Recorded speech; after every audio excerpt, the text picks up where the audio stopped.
Coucou! Alors on se retrouve comme promis pour cette deuxième partie du plan de tour et du coup aujourd'hui on va se concentrer sur les plantes qui sont dans mes vitrines. Pour ceux et celles du coup qui ne peut-être le savent pas, j'ai deux vitrines chez moi. Alors quand je dis vitrines, c'est du coup des vitrines Ikea que j'ai transformées en serre pour les plantes. Alors c'est pas du tout moi qui ai inventé le concept, hein, c'est quelque chose qui est assez connu, qui est assez démocratisé. D'ailleurs on n'est pas obligé d'utiliser des vitrines Ikea, hein, évidemment c'est simplement que c'est les modèles les plus connus et les plus utilisés.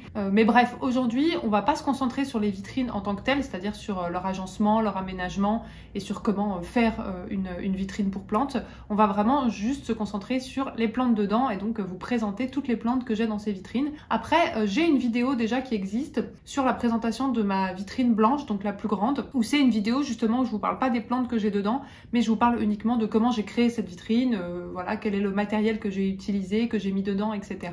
Du coup, si c'est quelque chose qui vous intéresse, je vous la mets en barre d'infos, n'hésitez pas voilà, à aller la voir. Mais c'est vrai que depuis cette vitrine-là, elle a pas mal changé quand même en termes d'agencement. J'ai une deuxième vitrine depuis, alors du coup je referai peut-être une vidéo pour déjà vous parler des updates de celle que j'avais à l'époque et puis pour comparer un petit peu avec la nouvelle vitrine que je commence à bien connaître et donc je commence à avoir pu me faire un petit avis dessus. Donc n'hésitez pas à me dire si ça vous intéresse cette vidéo update sur l'agencement des vitrines et puis sur un petit peu le comparatif entre les deux. En tout cas du coup aujourd'hui on se focalise sur les plantes à l'intérieur et j'ai pas mal de plantes quand même dans les vitrines. Alors je vous mettrai ici, parce que pareil j'ai pas encore pris le temps de les compter, mais je vous mettrai du coup le nombre de plantes dans la vitrine blanche et puis le nombre de plantes dans la vitrine noire. Voilà, ça devrait s'afficher quelque part. Dans les vitrines en général je vais mettre les plantes qui ont besoin de beaucoup d'humidité, soit qui ont besoin de beaucoup de chaleur, beaucoup de lumière, donc voilà, qui vont être un petit peu capricieuses en termes de conditions. Notamment les anthuriums, c'est des plantes que je mets beaucoup en vitrine. Et puis certains types de philodendrons. J'aime bien aussi mettre des Hoya et des Syngonium, même si elles se plaisent bien aussi en dehors des vitrines. Voilà, elles apprécient particulièrement les conditions qu'il y a à l'intérieur des serres. Après, sinon, je vais mettre aussi dedans des plantes chouchoutes, quoi, que j'ai particulièrement envie de chouchouter, enfin à qui j'ai particulièrement envie d'apporter des conditions idéales. Je vais mettre aussi des plantes peut-être qui vont pas bien, qui sont un petit peu en sauvetage. Je vais mettre aussi des bébés plantes, des boutures, des choses comme ça, parce que évidemment, je vais être assez limitée en termes de taille, quoi. Dès que la plante grandit trop, pousse trop, je suis obligée de la sortir et de la transitionner hors de la vitrine. Bon, je vous avoue que j'ai un peu galéré à faire cette vidéo parce qu'en fait, il y avait des travaux tout du long. Mais quand je vous dis tout du long, c'est vraiment tout du long. Du coup, en fait, j'étais obligée de m'arrêter de parler non-stop, enfin toutes les 5 secondes, j'étais obligée de m'arrêter de parler. Donc ça, c'était un petit peu chiant. J'espère que ça n'a pas trop impacté la fluidité de la parole, vous me direz. Et puis, sans trop de blabla, du coup, alors je sais que je dis beaucoup du coup et donc, hein, on me l'a déjà fait remarquer, c'est un petit peu un tic de langage. Bref, mais donc, du coup et donc, sans plus de blabla, je vous laisse avec la vidéo et puis je vous souhaite un bon visionnage. Alors j'ai deux vitrines, bon là ça clignote à la caméra mais je vous rassure, hein, dans la réalité ça clignote pas. Mes deux vitrines sont dans le salon et elles sont toutes les deux sur le mur en face du canapé pour pouvoir bien les admirer quand je suis affalée dans mon canapé. Donc la plus ancienne elle est ici, c'est le modèle Milsbo de chez Ikea. Et puis la plus récente c'est celle-ci, le modèle Rudsta de chez Ikea. Alors on n'est pas vraiment là pour parler de l'agencement et puis de l'aspect technique des vitrines, mais dans chaque vitrine, il y a des lampes horticoles. Alors dans celle-ci, il y en a deux, puisqu'elle est beaucoup plus grande et plus loin de la fenêtre. Et puis dans celle-ci, il y a une seule lampe horticole. Il y a un humidificateur dans chaque aussi. Alors c'est des humidificateurs connectés, donc ils s'allument que de façon ponctuelle dans la journée. Et je sais qu'il y a beaucoup de gens qui trouvent que c'est pas nécessaire d'avoir des humidificateurs dans les vitrines. Et puis c'est vrai qu'il y a d'autres solutions que les humidificateurs, mais en tout cas, moi, vu que les lampes horticoles ont tendance quand même à bien chauffer, j'ai vraiment besoin d'augmenter le taux d'humidité. Mais du coup, je vous rassure, les humidificateurs ne fonctionnent pas très souvent, c'est vraiment 5 minutes par-ci par-là dans la journée.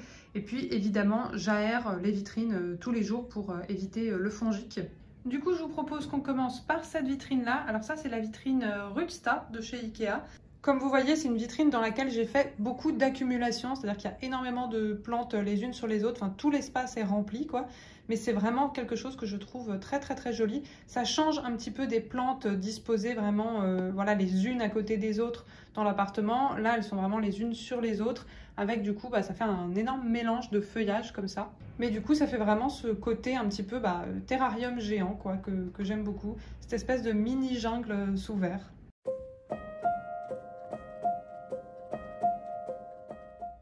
Donc de ce côté-là, en bas, on a pas mal d'alocasias. On a mon alocasia Platinium qui est là, qui est vraiment une de mes alocasias préférées. Bah, à nouveau, hein, vous le savez, j'aime bien les feuillages argentés. Et donc je trouve qu'elle a vraiment une couleur gris bleuté qui est incroyable. Et puis j'aime beaucoup en fait les reliefs de ce type d'alocasia, un petit peu comme la Dragon Scale ou la Silver Dragon que je n'ai pas, que je n'ai plus plutôt. Elle est en train de faire une nouvelle feuille ici. Pour le coup, la Platinium, par rapport à d'autres alocasias, je trouve qu'elle est plutôt facile. Elle n'est pas très capricieuse. Elle n'est pas très sensible aux nuisibles aussi, comme elle a un feuillage qui est assez épais. Juste à côté, on a mon alocasia Regal Shield. Alors ça, c'est sa dernière feuille et elle commence à prendre un petit peu trop de place dans la vitrine. D'ailleurs, cette feuille-là, en fait, elle se colle un petit peu quand je ferme. Donc du coup, bon, elle est un petit peu pliée. Et ces anciennes feuilles, elles sont derrière. Alors du coup, c'est un petit peu mélangé. Hein, c'est difficile de savoir qu'est-ce qui est quoi. Mais je suis plutôt contente parce que sa dernière feuille est vraiment très très jolie. Elle a l'air en parfaite santé. Et puis elle grimpe vraiment en taille. Pour le coup, la Regal Shield, c'est une alocasia que j'ai depuis longtemps. Mais elle avait fait une énorme pourriture de racines. Et je l'avais fait complètement repartir. C'est une alocasia que je trouve vraiment sublime parce qu'elle a des nervures vertes presque fluo parfois. Et qui contrastent vraiment avec le vert sombre de son feuillage.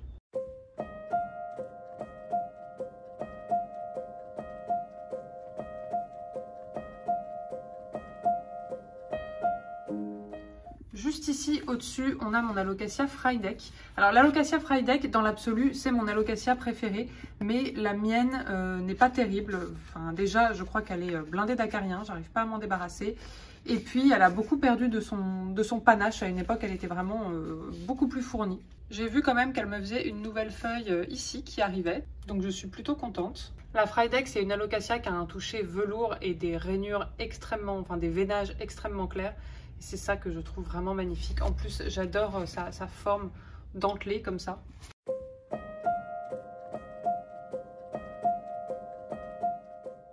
Et la dernière alocasia de cette vitrine, c'est l'alocasia Black Velvet qui est juste là. Alors pour le coup, elle, je suis en train d'essayer de la cultiver en pont et en réserve d'eau. Donc je vais voir ce que ça donne. Et j'ai l'impression pour le moment que ça lui convient plutôt bien. Vous voyez, là, elle est en train de faire une nouvelle feuille. L'alocasia Black Velvet, ça a toujours été une alocasia qui m'a fait un petit peu galérer honnêtement. C'est l'alocasia qui a été la plus difficile chez moi et je pense que j'ai perdu le plus grand nombre de fois.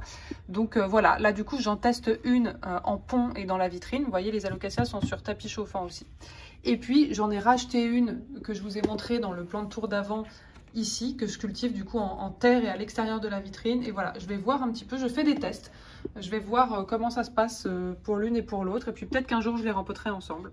Et alors du coup vous allez peut-être remarquer, mais en fait les plantes de la vitrine ont particulièrement des taches de calcaire parce que comme elles ont tout un humidificateur, bah forcément ça a tendance à déposer un peu plus de calcaire sur les feuilles.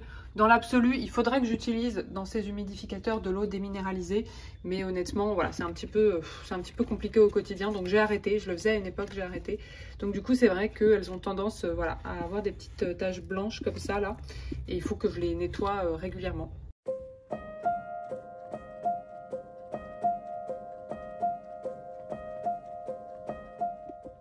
Juste ici, on a mon Syngonium Red Spot Tricolore. Alors, comme vous le voyez, il a beaucoup de feuilles qui sont juste entièrement roses, mais il continue quand même ici à faire des feuilles tricolores et je trouve ça magnifique. Parce que ce que j'aime, et je pense que ce que tout le monde aime sur le Red Spot Tricolore, c'est vraiment les feuilles qu'on se mélange de vert un petit peu saupoudré comme ça, avec des parties roses et des parties crème. Celui-là, quand je l'ai eu, il était vraiment minuscule. Il avait vraiment deux petites feuilles minuscules à la base, qu'il n'y a plus d'ailleurs, hein, elles sont mortes depuis. Donc en termes de rapidité de pousse, c'est assez impressionnant la différence avant-après. Je ne sais pas si vous vous souvenez de l'unboxing que j'avais fait de cette plante. Ça remonte hein, maintenant. Après, il y a quelques feuilles qui ont eu tendance un petit peu à se décolorer comme ça. Et on m'a suggéré que ça vienne du fait qu'il était trop proche de la lampe horticole, qu'il recevait trop de lumière. Donc du coup, je l'ai passé en bas ici. Et c'est vrai que j'ai l'impression que ça va mieux et qu'il recommence à faire de jolies feuilles.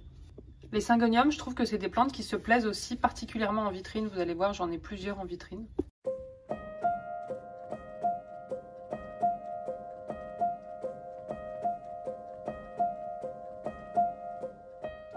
De ce côté-là, alors ici, tout devant, on a ce qui reste de mon philodendron splendide. Donc mon philodendron splendide que j'avais complètement taillé, on voit ici, et puis qui est reparti, et donc qui m'a fait quand même des plutôt jolies feuilles, même si elles sont évidemment beaucoup plus petites qu'avant. Et il m'en reste encore pas mal en eau en train de bouturer que je vais bientôt pouvoir replanter avec celle-ci. Le splendide, c'est le croisement entre le philodendron Melanochrysum et le philodendron Verrucosum. Mais je trouve que ce qui est intéressant avec le splendide, c'est qu'il est plus facile que les deux, en fait. Et puis je trouve que c'est un mélange parfait des deux parce qu'il a la forme des feuilles un petit peu du mélano, en longueur, comme ça. Et puis, bah, il a ce côté un petit peu, enfin, les veinures et les pliures du Verrucosum, avec ce côté un petit peu velouté.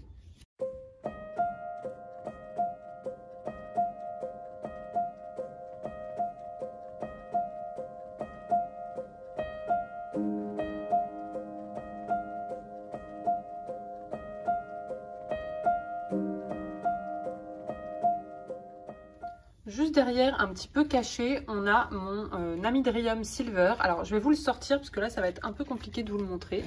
Donc, l'Amydrium Silver, il fait évidemment partie de ces plantes au feuillage bleu argenté que je trouve magnifique. Puis en plus, j'adore ces découpes, enfin, je les trouve incroyables. C'est une plante que je connaissais pas avant de la découvrir sur la chaîne de Wild Fern. J'en avais jamais entendu parler, je l'avais vue chez personne et j'avais vraiment eu un énorme coup de cœur dessus. Alors, je dirais pas que c'est forcément une plante difficile en soi, mais le problème avec cette plante, c'est qu'elle a vraiment besoin de s'accrocher à son tuteur, sinon elle va juste lancer des lianes sans feuilles. Et là, ce qui est bien, c'est que j'ai l'impression quand même qu'elle sait, on ne voit pas très bien, mais elle sait accrocher à son tuteur. Et du coup, bah, elle continue de faire des jolies feuilles découpées. Vous voyez, là, il y a une autre feuille qui est en train d'arriver. Il y a quelques feuilles un petit peu abîmées. Vous voyez, il y a des feuilles qui font un petit peu ça, là. Donc voilà, je ne sais pas trop à quoi c'est dû. J'espère que ça va aller. En tout cas, sa dernière feuille est vraiment magnifique.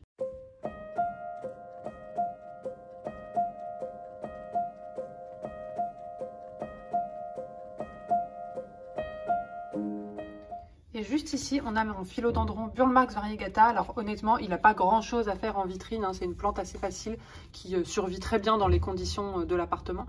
Mais comme j'avais plus trop de place dans mon appartement et qu'il me restait un petit peu de place dans la vitrine, bah voilà, je l'ai mis là. Et honnêtement, il s'y plaît plutôt bien quand même. J'ai l'impression que depuis qu'il est en vitrine, il a bien recommencé à pousser parce qu'il était un petit peu, il stagnait un petit peu en fait. Alors, il a pas mal de feuilles qui sont toutes vertes, mais il en a aussi pas mal qui ont de jolies variegations. J'ai pas beaucoup de plantes à variegation jaune chez moi, c'est une des rares, mais c'est vraiment quelque chose que je trouve magnifique. J'ai mon Syngonium aurea aussi que je vais vous montrer après. Donc voilà, je vous l'ai sorti pour que vous vous rendiez un petit peu plus compte de sa taille. Il a beaucoup poussé depuis que je l'ai. Quand je l'ai eu, c'était vraiment une toute petite plante. J'adore les feuilles quand elles sont bigou comme ça, quand elles sont moitié jaunes, moitié vertes. Même si c'est aussi très joli hein, quand c'est mélangé comme ça. Enfin voilà, c'est vraiment des types de variegation que j'aime énormément. J'aimerais bien qu'il en fasse davantage évidemment, mais bon. C'est une plante qui a tendance à réverser et qui a tendance à redevenir toute verte. Pour l'instant, c'est pas le cas du mien. Mais je pense quand même que vous voyez sur tout ce côté-là, il a une majorité de feuilles vertes.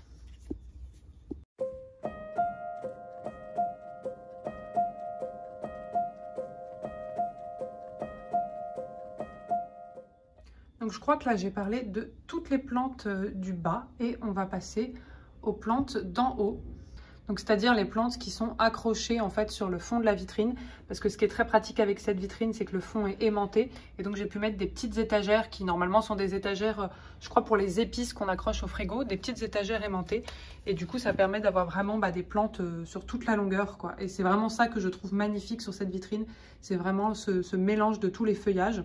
Alors évidemment, on voit moins chaque plante individuellement, c'est un autre style, hein. Elles sont mises en valeur différemment, c'est plutôt l'accumulation et le côté jungle finalement là que j'aime bien. Ensuite pour la partie haute, alors on a quelques syngoniums là-bas et puis en fait on a principalement des anthuriums. Anthuriums qui se plaisent vraiment extrêmement bien dans la vitrine. Je pense vraiment que s'il y a bien des plantes pour lesquelles je vois une vraie différence en les mettant en vitrine, c'est les anthuriums. Alors ici devant, on a mon anthurium Forgetii que j'ai eu vraiment en tout petit bébé. Et la vitesse à laquelle les feuilles ont pris en taille, ont pris de l'ampleur, était vraiment assez impressionnante. C'est vraiment un anthurium dont j'adore la forme. Vous voyez, par rapport à d'autres anthuriums, il n'est pas du tout découpé en haut. C'est vraiment tout rond. Et puis, il est tout en pointe comme ça, avec des nervures presque argentées. Enfin voilà, je trouve que les feuilles sont vraiment sublimes. Et alors, je vous laisse regarder à quel point les racines dépassent. Il faut savoir que je l'ai rempoté il n'y a pas longtemps. Hein, et il est déjà en train de dépasser complètement de son pot.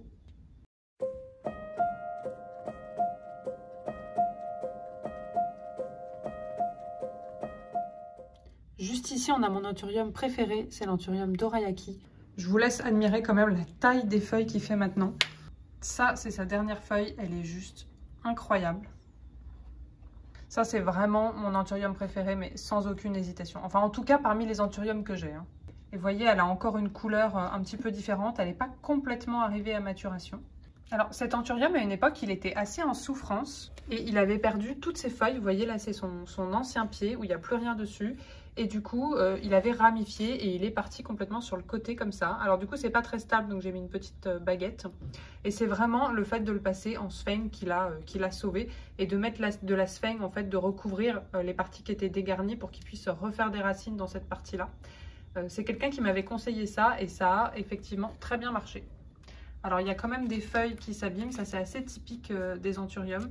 D'ailleurs celle-ci, je vais peut-être finir par la retirer. Mais ces dernières feuilles, enfin vraiment celle-ci, là derrière qui est immense aussi, et puis celle-ci, elles sont pour le moment en parfait état et elles sont sublimes. Là ici, c'est un petit peu abîmé également. Mais franchement, ces feuilles en cœur comme ça, là, c'est incroyable. Et quand je l'ai eu, pareil, il était vraiment tout petit. Il avait des feuilles, je crois, plus petites que ça.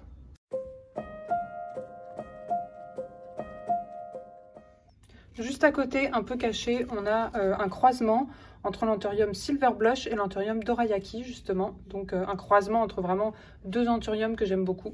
Donc ça, c'est mon seul anthurium qui est encore en terre. Tant qu'il se porte bien, je le laisse là-dedans, mais je pense qu'un jour, il passera soit en pont, soit en sphène comme les autres. Vous voyez, il y a une toute petite feuille ici qui est en train d'arriver. Et du coup, celui-ci, il a vraiment les feuilles assez rondes du Dorayaki, mais avec cet aspect très argenté qu'il va y avoir sur le Silver Blush. Et c'est vraiment pour ça que je l'aime beaucoup. Et pareil, il a très bien évolué parce qu'avant, il avait vraiment que des toutes petites feuilles comme ça. Et donc là, vraiment, il commence à prendre en volume et il est de plus en plus joli. Regardez-moi cette beauté, franchement.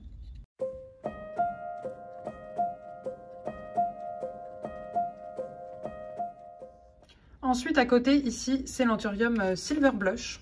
Alors, mon anthurium Silver Blush, je l'aime beaucoup aussi, même si j'aimerais bien avoir un Silver Blush encore plus silver que ça.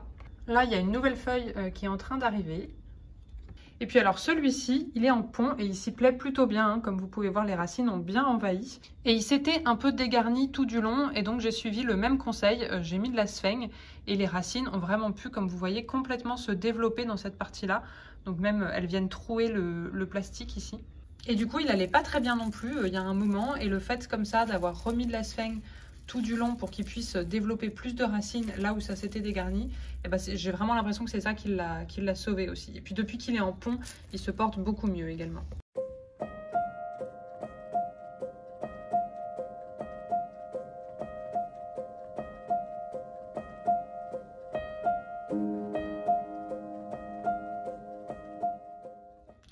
Vous voyez, il y a plein de racines qui sortent du pot maintenant et qui baignent carrément dans l'eau. Mais un truc que je trouve hyper satisfaisant avec les racines d'anthurium, c'est qu'elles ont vraiment tendance à prendre beaucoup de place, à bien se développer, à être hyper épaisses et hyper visibles comme ça. Enfin, je sais pas, je saurais pas expliquer, mais j'adore les racines d'anthurium.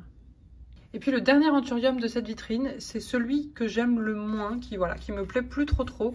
C'est l'anthurium crystallinium. Alors celui-là, je vais peut-être le donner, très honnêtement. Je vais vous le sortir pour que vous puissiez le voir un petit peu. Alors le voici, donc comme vous voyez, il est un petit peu moins en forme. Déjà, il y a cette feuille-ci qui s'est cramée sur la lampe horticole en haut. Bon bah, enfin ça c'est des choses qui arrivent. Hein. Sa dernière feuille, c'est celle-ci. Alors vous voyez, elle a quand même comme des petits points jaunes étranges, mais j'ai regardé les nuisibles et j'ai rien trouvé. Donc voilà, celui-ci je l'aime bien, mais c'est vrai qu'il a un petit peu une drôle de tête. Alors pareil, à un moment il allait pas bien et depuis je l'ai passé en sphène et en réserve d'eau. Et alors pareil, au niveau des racines, hein, vous voyez, il s'éclate. Donc j'ai utilisé la même technique de rajouter de la sphène au-dessus sur les parties dégarnies. Mais là, ça c'est encore pas mal dégarni là, donc il faudrait sûrement que je refasse ça pour qu'il puisse continuer à développer des racines sur cette partie-là.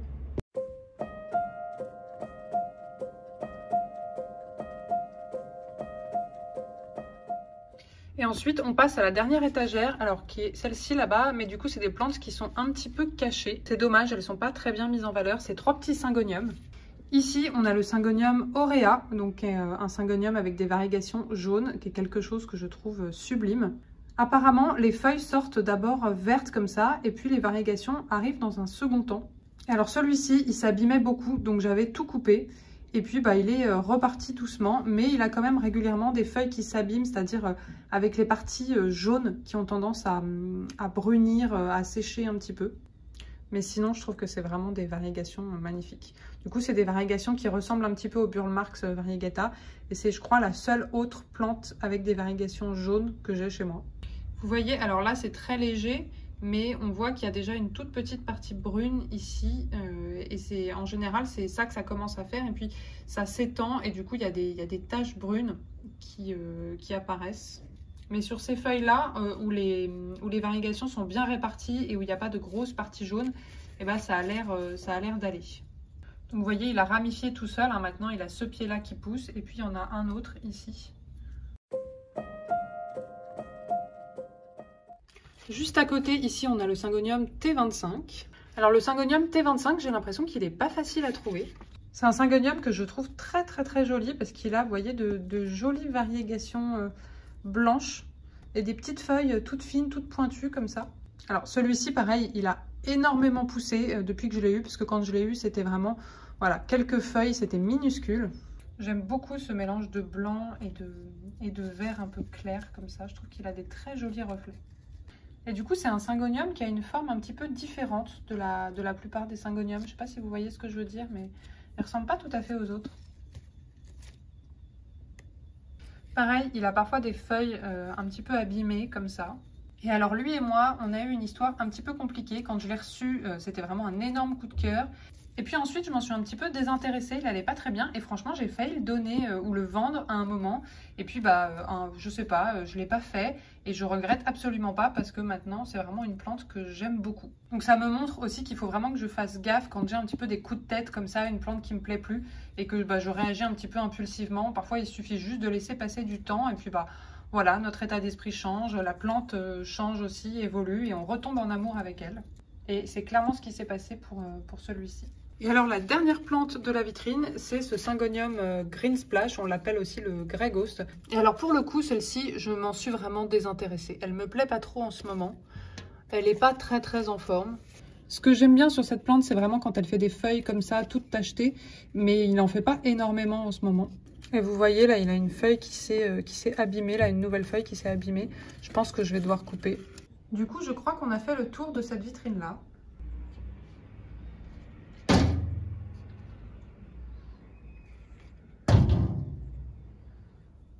Alors on va passer à cette vitrine là, donc ça c'est le modèle Milsbo de chez Ikea, c'est le modèle grand de la Milsbo.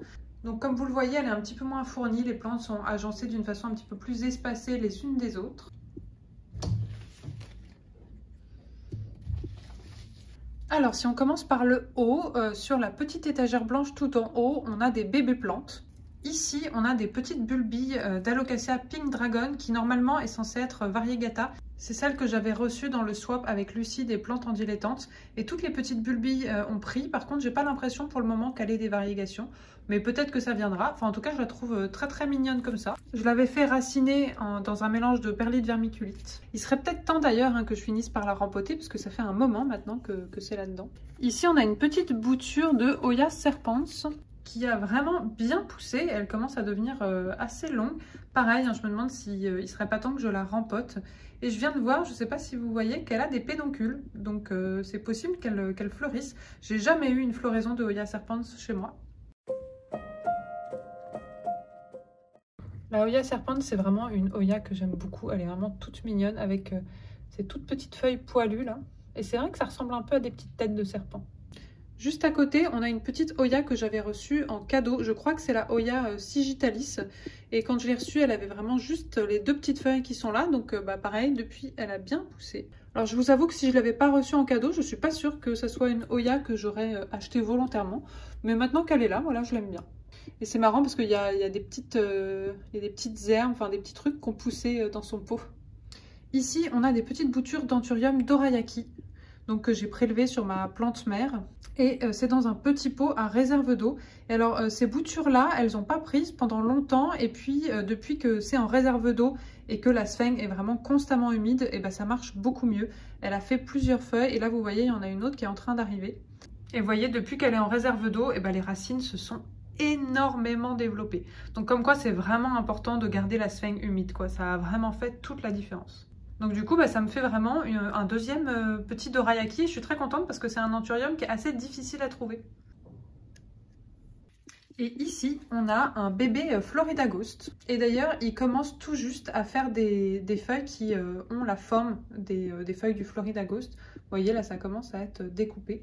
Alors qu'avant, elles étaient toutes comme ça. Alors par contre, quand je l'ai reçu, il avait des feuilles vraiment Ghost et Mint comme ça. Et puis, les récentes, franchement, elles sont vertes, quoi. Donc ça, c'est vraiment le problème que j'ai à chaque fois avec le Florida Ghost. C'est que moi, pour le garder clair, j'y arrive pas, quoi. Mais après, voilà, il est vraiment tout mimi comme ça. Donc je l'aime beaucoup quand même. Hein, mais... Donc voilà pour ce premier étage.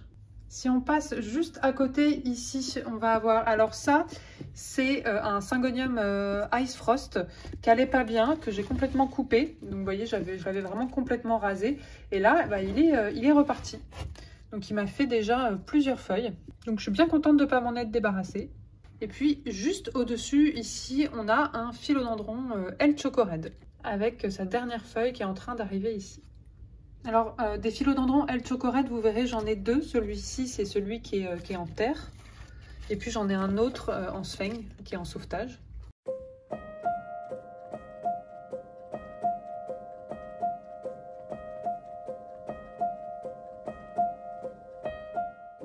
Et juste ici, on a une Hoya Compacta Variegata, qui est vraiment une plante que j'aime énormément. Elle est extrêmement originale, extrêmement design. Quand je l'ai reçue, elle était vraiment minuscule. Elle avait juste, je pense, ce petit truc qui est là. Et puis depuis, elle a bien poussé, alors que c'est censé être une Hoya qui pousse quand même extrêmement lentement. Par contre, toutes ces dernières pousses, pour le moment, sont entièrement blanches. Alors, elles ont l'air de tenir quand même, hein. Ça ne meurt pas. Mais je pense que ça serait bien quand même qu'elle ait un petit peu de vert à un moment. Donc, je ne sais pas si ça arrive dans un second temps. J'ai pas l'impression. En tout cas, on voit qu'elle continue à pousser. Vous voyez, là, il y a une pousse rose. Quand ça arrive, c'est rose clair. Donc là, on en voit une juste ici. Alors, c'est vraiment une plante que je trouve très, très, très jolie. Et je commence à me dire que j'aimerais bien avoir la Hoya Compacta classique, finalement, la toute verte.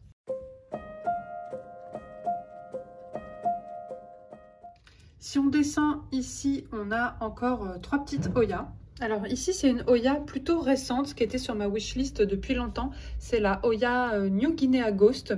Alors elle a mis du temps à partir pendant longtemps. Elle avait juste les trois feuilles du bas et elle stagnait un petit peu.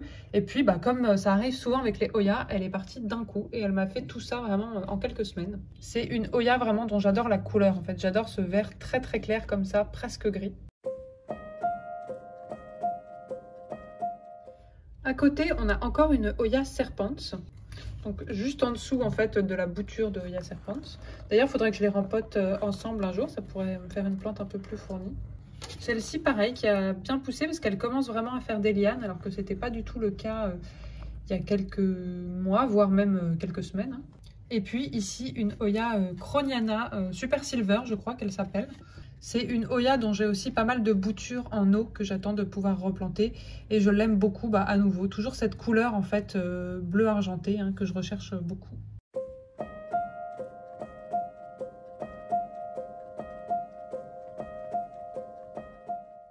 Du coup, voilà, j'en profite pour vous dire aussi que les Hoya, c'est des plantes qui se plaisent particulièrement en vitrine parce que le combo chaleur, humidité, lumière, c'est vraiment quelque chose qu'elles apprécient particulièrement.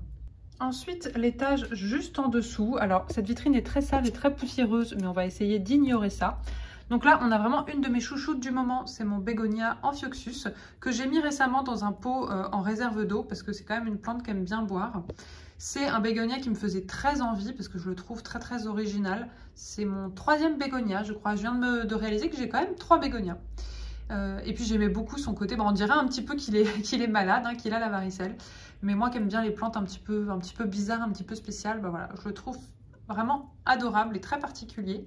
Et il me faisait assez peur, c'est pour ça que je l'ai mis en vitrine. Et pour le moment, franchement, tout se passe très bien. Vous voyez, il a bien, je ne sais pas si vous vous souvenez de la tête qu'il avait quand je l'ai eu, mais il a déjà bien poussé.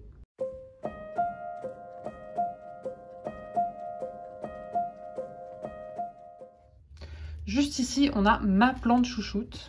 c'est mon philodendron serpens. Alors celle-ci, j'ai vraiment galéré à la trouver. Elle a été sur ma wishlist pendant très longtemps et elle n'est pas facile à trouver. Et puis elle n'est pas donnée quand on la trouve en général. Pour le coup, celui-là, je l'ai acheté vraiment petit. Donc il m'a pas coûté trop cher. Et depuis, je crois que c'est déjà la 3e feuille qu'il est en train de me faire. Alors la première feuille qu'il avait, je trouve qu'elle a vraiment une sale tête. Je sais pas trop à quoi c'est dû. Mais sinon, ces autres feuilles ont l'air d'aller plutôt bien. Et puis ce que j'adore du coup sur ce philodendron là, c'est son côté poilu. Il est vraiment très poilu et moi j'aime beaucoup les plantes poilues. Enfin, je trouve ça très rigolo. Donc voilà, je le trouve adorable aussi. Et donc là, il vient de me dérouler cette feuille là.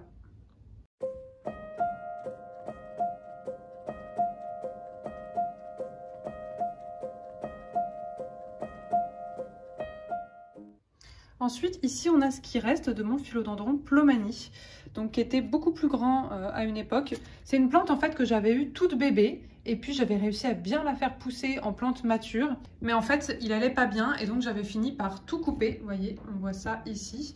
Et puis, il est très bien reparti, et franchement, dès le départ, il m'a refait des feuilles d'une belle taille. Je sais pas si vous vous rendez compte. Par contre, j'ai toujours le même problème avec lui. Il a l'air plutôt de grimper plutôt que de ramper. Sa dernière feuille, c'est celle-ci et elle est vraiment sublime. Par contre, je suis un petit peu dégoûtée parce que je vois qu'elle s'abîme ici et je ne sais pas trop à quoi c'est dû. J'espère en fait que ça ne va pas se propager et que ça va rester comme ça parce que cette feuille est vraiment sublime. Donc j'aimerais vraiment bien qu'elle reste sublime, quoi. Et alors, un philodendron Plomanie, j'en ai un autre parce qu'en fait, j'avais donc coupé celui-ci qui est bien reparti. Et puis avec la tête, j'avais fait une bouture qui est replantée en terre. Et je pense que je vais pas tarder à les mettre ensemble, je pense.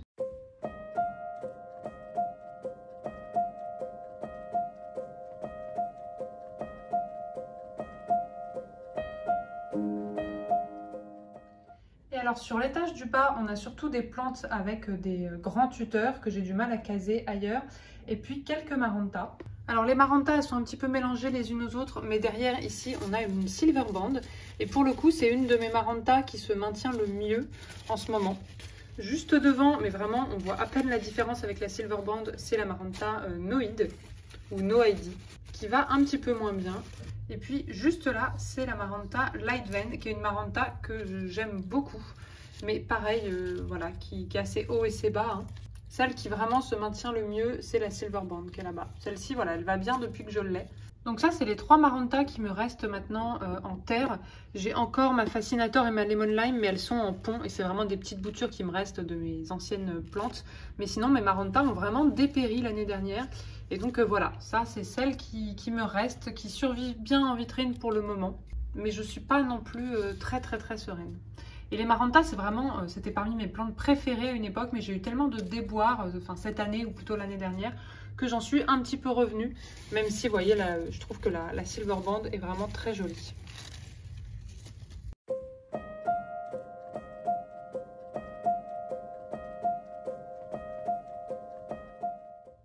Après, mes marantas préférées, ça reste la Fascinator et la Lemon Lime, donc j'ai bien prévu de les racheter un jour. Ici, on a mon autre philodendron, El Choco Red. Alors ça, c'est une plante qui avait fait une pourriture de racines que j'avais passée en sphène. Et j'avais plutôt bien réussi à la sauver. Elle m'avait refait plusieurs feuilles parce qu'elle avait vraiment perdu toutes ses feuilles.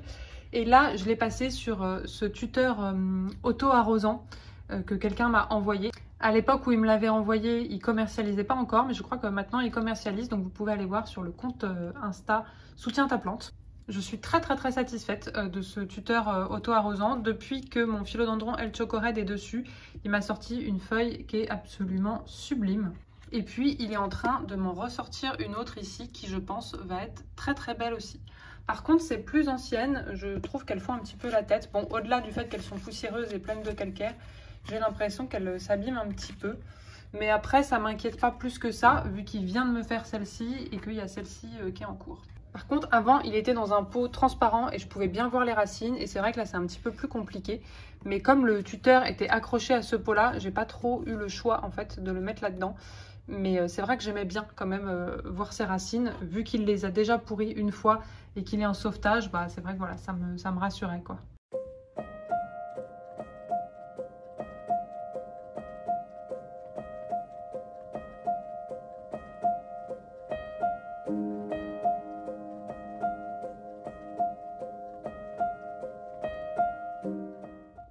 Et juste à côté, ici, on a mon philodendron Burle Marx Fantasy.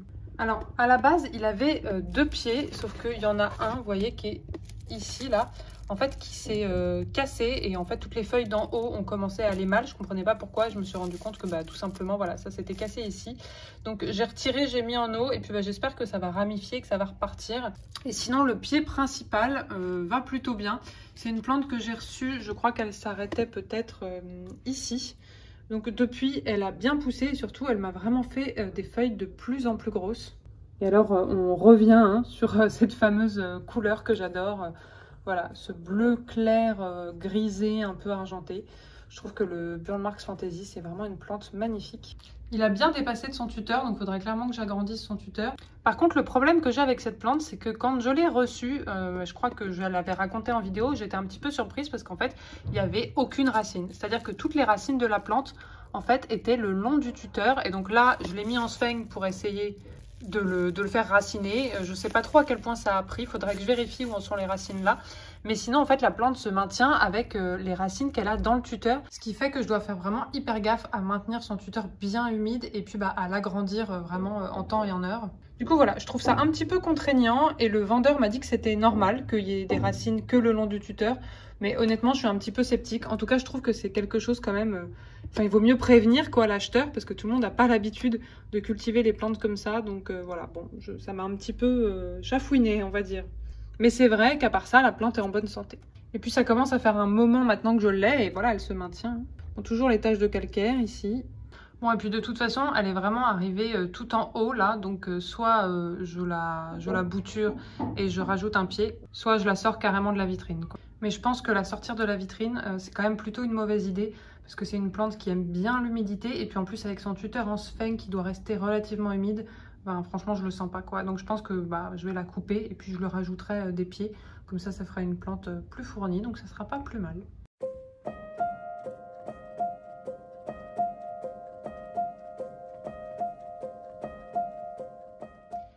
Et alors la dernière plante de cette vitrine à vous montrer, alors c'est un petit peu compliqué parce qu'elle est tout derrière, c'est mon philodendron Mamey. Alors vous voyez, il commence ici là, avec quelques feuilles qui tirent un peu la tête. Et puis il monte jusqu'ici, jusqu'en haut en fait de la vitrine. Et je crois qu'il ne pourra pas aller beaucoup plus loin, donc il va falloir peut-être que je le sorte de là. En ce moment il fait vraiment feuille sur feuille, il y en a encore une ici, vous voyez, qui est en train d'arriver. Alors, ce philodendron Mamey et moi, c'est pas l'histoire d'amour non plus.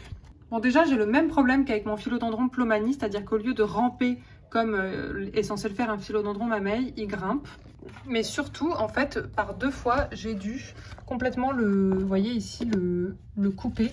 Donc, une première fois, une deuxième fois, et là, c'est la 3e ramification qui repart. Parce que à chaque fois, il me fait ce problème de petites taches jaunes, de petits points jaunes, et toutes les feuilles finissent par s'abîmer.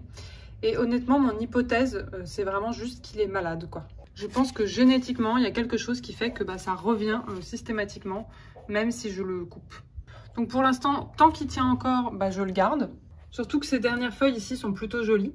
Mais je vais peut-être finir simplement voilà, par devoir m'en débarrasser si ça recommence une 3e fois. Et puis je finirai peut-être par m'acheter un autre philodendron Mamey. Parce que c'est vrai que c'est vraiment une plante que j'adore, hein, avec ses taches argentées là et ses pliures. Je le trouve vraiment sublime.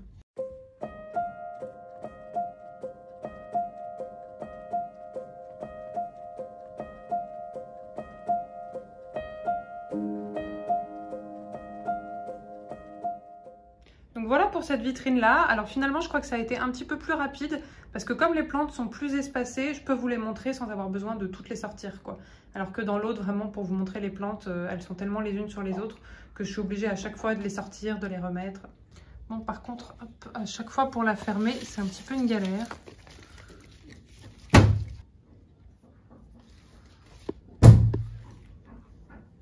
Voilà, bah, je vous remercie d'avoir regardé la vidéo jusqu'ici. J'espère qu'elle vous a plu. Normalement, il s'agit de l'avant-dernière vidéo concernant le plan de tour parce qu'il me reste encore la chambre et la cuisine à faire et je pense que je vais les faire dans une seule et même vidéo. Je ne sais pas si je les ferai dès la semaine prochaine ou pas. Je pense que oui, je pense que je vais essayer d'enchaîner les vidéos plan de tour pour que bah, voilà, ça soit terminé, que ça fasse 3 vidéos d'affilée. Du coup, bah, encore merci. Je vous souhaite un bon dimanche et puis bah, je vous dis à la semaine prochaine. Bisous!